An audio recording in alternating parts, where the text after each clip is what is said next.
سلام دوستان عزیز، خوش آمدین در به ویدیوی سوم آموزش برنامه نویسی با استفاده از CSS و HTML برای مبتدی. خب در این ویدیو ما قرار که با هم بریم و ببینیم که چطوری میتونیم با استفاده از CSS هر تگ را منحصر به فرد استایلش رو تغییر بدیم و برایشش کنیم. خب و همچنین قراره که یاد بگیریم چطوری میتونیم یک فایل جداگانه درست کنیم، فایل CSS، و از داخل فایل HTML با اون فایل CSS دسترسی داشته باشیم. خب برای این کار ما یک کدی از درس قبلی داریم که مثلا یک H1 داریم، یک P تگ، IMG و در آخر A تگ که برای لینک استفاده میشه. خب و نتیجه ما اینه، فعلا یک عکس بزرگ و با این لینک. خب اولین کار که میکنیم یک دونه فایل درست میکنیم با اسم style.css. خب با پسوند .css، .html، .js اونا همش پسوند هستن، سعی کنین یادتون نره. چیکار باید بکنیم که با فایل style.css از داخل فایل html دسترسی داشته باشه؟ خیلی آسانه بچه. با استفاده از لینک ما میتونیم به فایل CSS دسترسی داشته باشیم.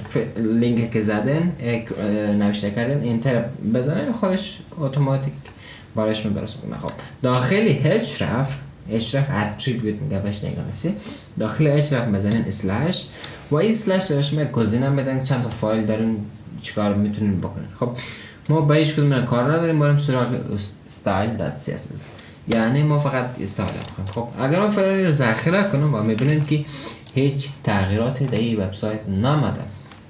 خب دلیل اینکه تغییراتی در اونجا نامده اینه که ما هیچ کاری نکردیم. اولی کاری که میکنیم ما میخوایم این بک‌گراند یا پس زمینه وبسایت که باده میشه کلا پس زمینه رو تغییر بدیم یک رنگی که میخوایم باید. خب چیکار میکنیم؟ با استفاده از کلاس از تگ نیم نام تگ استفاده کرده و میزنیم background color golden road، رنگ طلایی، زرد طلایی که میشه رنگش قشنگ هم کرد و قسم میبینید که کار کرد. و اگر ما بریم داخل HTML و این چیزه این لینک رو کامنت کنم که یعنی از کار بیافته، کامنت که بکنید دیگه اون لینک کار نمیده. خب برای کامنت کردن شما چیکار میکنین؟ کنترل و اسلش یک فشار بدین همزمان که بزنن و خودش کامنت کنه.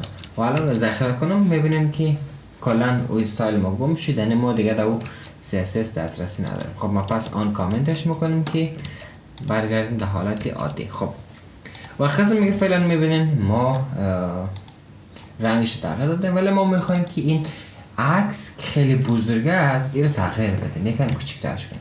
دو تا راه وجود داره دوستان عزیز. یکیش اینه که با استفاده از تگ نیم، از نام تگ مثل بادی عکس تغییر بدیم. مثلا این لخمی img ویدت میزنیم cvh و هیل میزنیم آتو.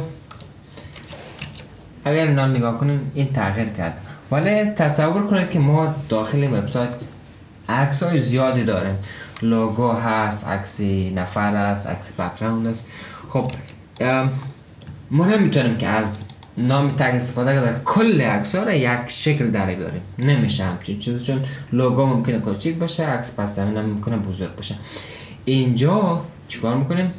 اینجا نام کلاس یا کلاس نیم با وسط میاد. خب ما چیکار میکنیم؟ یک کلاس نیم به تگ img درست میکنیم، کلاس نیم my img و این کاپی میکنیم میبریم داخل استایل. خب با جای این img ما میزنیم .img و اگر ذخیره کنیم دقیقا همون چیزی که بود همون است. اگر من اینسپکت بکنم شما میبینیم که اینجا ما یک کلاس نیم داریم با اسم img و این طرف استایل اگر نگاه کنیم ما اینو میتونیم بزرگ کنیم، اینو میتونیم کوچک کنیم، همین. خب ما چیز دیگه، مشکل دیگه که در اینجا هست اینه که مثلا این لینک پهلوی عکس قرار داره. خب چیزی که ما نمیخوایم، یعنی شاید زیاد خوشگل نیست. ما چیکار کنیم؟ ما میخوایم که این لینک زیر این عکس قرار بگیره. وقتی طرفی هر چیزی که نگاه کنیم هم زیرش معمولا لینک زیر قرار میگیره. خب دو تا راه خیلی ساده وجود داره. اولین راهش که من خودم ترجیح میدم این است که وسط تگ img و تگ a با استفاده از یک br تگ استفاده کرده و این مشکل حل کنه. br چیکار میکنه؟ اینا یک خط فاصله بین عکس و لینک ایجاد میکنه که اونا از هم جدا شده و پشت در هم قرار میگیره.